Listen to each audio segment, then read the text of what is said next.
At ang ating mema topic for the day, eto na. Parang magpo-propose na nga ba itong si Carlos Yulo sa girlfriend na si Chloe?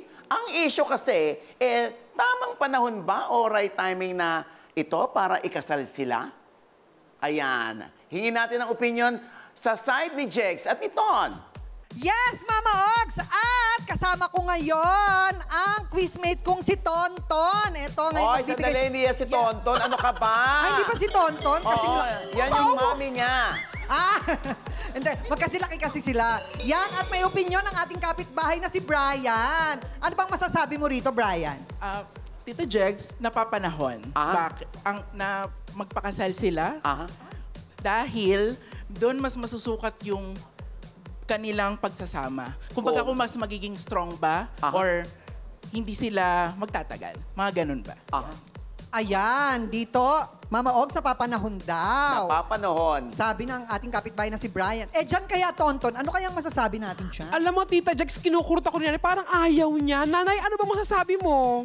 Talaga, ay, para sa akin, hindi pa napapanahon.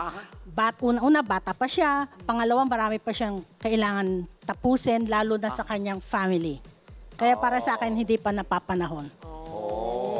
Magkaiba, ha? Yes. Mukhang Jency yung kapatid ni Jegs.